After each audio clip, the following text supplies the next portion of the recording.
if Ethereum goes to 100,000, which would be, 25x from where it is now, would Bitcoin go up that much?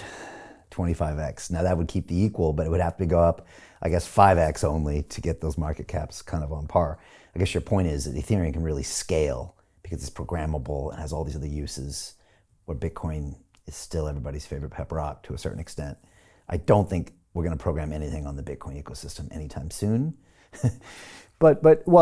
So fair enough. However, and this goes back to my quantum stuff, Bitcoin is a lot easier from a post-quantum standpoint to mitigate and migrate than Ethereum or any other smart contract platform.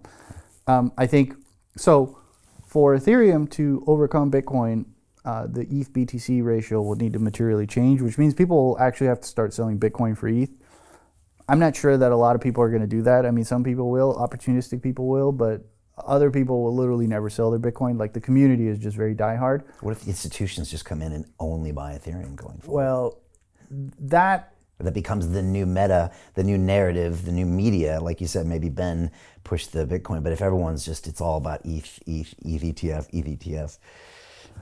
Well, the problem is liquidity is still king and Bitcoin still has all the liquidity. Okay.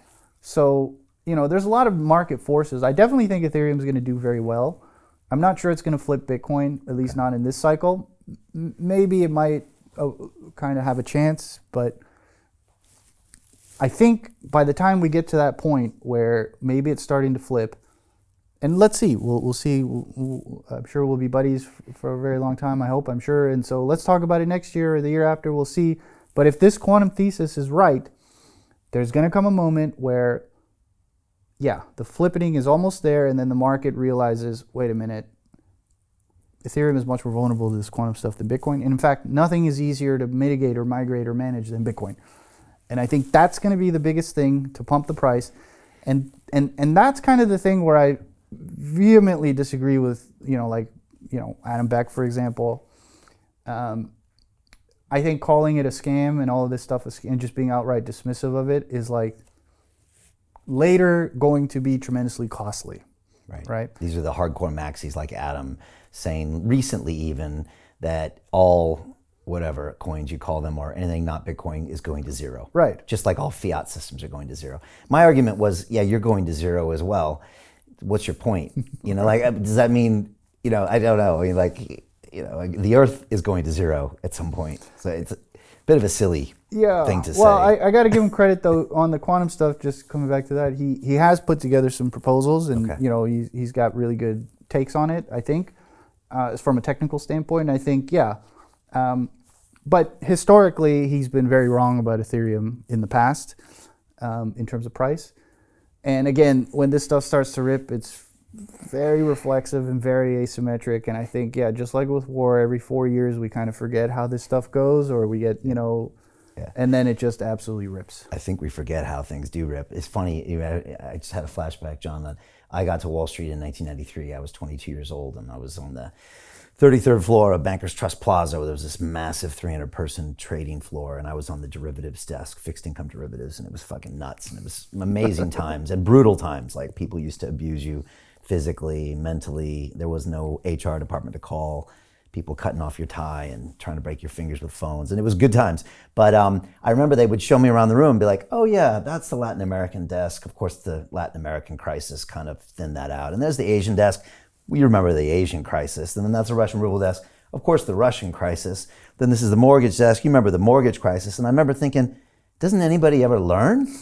Like, there's the same crisis every 4 or 5 years on Wall Street, and you guys just go in a cycle. And I'm like, doesn't anybody learn? And I think that was a reminder that as humans, we just don't learn, right? We forget the really bad times. What the London Real Investment Club actually does for you, it gives you the keys to open that door to the inside deals. In the last 3 weeks, I've participated in 3 incredible deals: a layer 2 Bitcoin protocol, an incredible AI protocol. The deal flow is beyond what I expected. I don't think I've ever seen a model like this that just gives average folks the opportunity to be behind the deals, and that's exactly what we've done. Not only that, you get to hang out with Brian Rose every week. And for me, that was huge because because I look at Brian as somebody who's not only an expert in the space, and I think is on the leading edge, but just the leading edge of thought with London Real and the work he's doing there. To anyone who's taking a serious look at this, I know it's a big decision. It was a big decision for me and my family, and it is one of the best decisions I've ever made. So I wish you all the best and hope you come join us.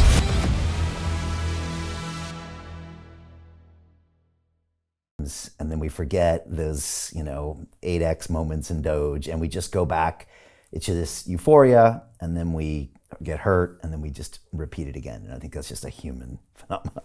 And it's amplified in crypto, because you don't see assets on Wall Street as big as like a Doge doing 8x in one day. Right. So yeah, it's great that you bring that up. I guess maybe I want to finish on this concept of the 4-year cycle. I had Michael Turpin in here, who wrote Bitcoin Super Cycle, and he was going down to the day before Thanksgiving of where Bitcoin hits an all-time high. I think this cycle he was calling for 193,000. Unless it's a super cycle, then it could go to 300,000 or 400,000. But what I didn't understand about his super cycle is I thought that might extend the time, but he said, no, Brian, it's still going to come off. Lately, I think the Bitwise CEO and someone else came in and said the 4-year cycle is over. Look, the problem is there's only a few data points of the 4-year cycle. Obviously, the halving becomes half as important every 4 years, but also it's hard to argue with something that's uncannily predictable in the 4-year cycle. But also, some people say the 4-year cycle was, dumping your altcoins and all your new friends coming to crypto, and now we got these institutions coming in. So what do you say about this 4-year cycle? Because if it's true, 26 is a massive bear market. Ben Cowan has said it's going to be. Michael Turpin has said it's going to be, which means we don't have much time left for this Ether season, altcoin season, whatever, before 26 is a correction year. Well, I'll tell you one thing. So I definitely believe in the 4-year cycle. And I think that 2021, things absolutely ripped like crazy. The first year of the Biden administration. And if you had asked me in 2020, okay, what would happen, if Biden wins and we get all the things that I would say we got, which is like, I didn't agree with a lot of his policy decisions. I would have said doom and gloom. I would have said we're toast. But instead, we just absolutely skyrocketed, right? And credit to the Biden administration, So, yeah, I think, and I've heard Ben say 2026 is looking pretty bad, but Well, typically that year in the 4-year cycle is bad. Potentially, but, at the same time, Ben also talks about altcoin season isn't coming until interest rates start to go down, right? And so it looks like Mr. Powell might be out pretty soon. I guess would be March 2026, if I recall correctly. May he's out. May, okay. It's the end of April, so May. Yeah. So there's a lot of different scenarios that could play out. Again, I never would have imagined 2021 would have been so spectacular. I would have thought it would have been doom and gloom. So it's very difficult to predict. There's one guy I really like. I think he's Dutch. He's called the Rational Root. He draws that Bitcoin circle, chart, and it just shows the 4-year cycle, kind of like a lunar calendar rotation or something. I mean, it's a really interesting approach.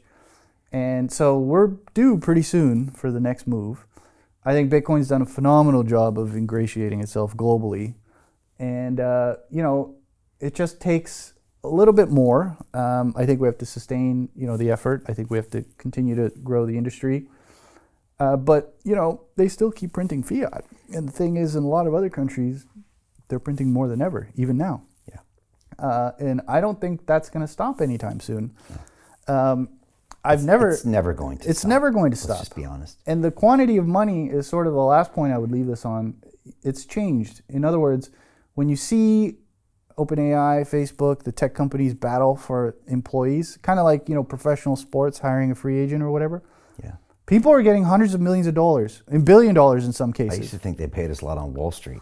It's crazy. It was chump change compared to this. The quantity of money has shifted. Yeah. Or even look at professional sports. Like, I remember, I like watching basketball. I remember when guys would get, a $60 million contract. It was big. Now, like, pretty good guys, not the superstars, they get $200 million contracts, $250 million contracts. The quantity of money has shifted. It's changed. I don't think that part is realized yet in the crypto asset marketplace. Like, $200 million is a lot of money, but it doesn't mean the same thing as what $200 million meant even 5 years ago, let alone even 2 years ago. It shifted. And so, yeah, I think the 4-year super cycle will play out again. I'm very optimistic. I mean, I'm betting on it, right? So we'll see what happens, but I still think Bitcoin will lead this cycle, although Ethereum will do very well, and I think Solana will do well. But I'm not yet prepared to say that, you know, the flipping will happen. This cycle, it's far away. Yeah. Hey, I know investing in crypto is scary. It takes a real leap of faith because there are so many scams, rug pulls, and bad actors out there. It's a dangerous business, which is why 95% of people lose all their money. Well, that's why I created the London Real Investment Club, so you can access the hottest deals on the planet and use the crypto bull market to create the generational wealth that you deserve.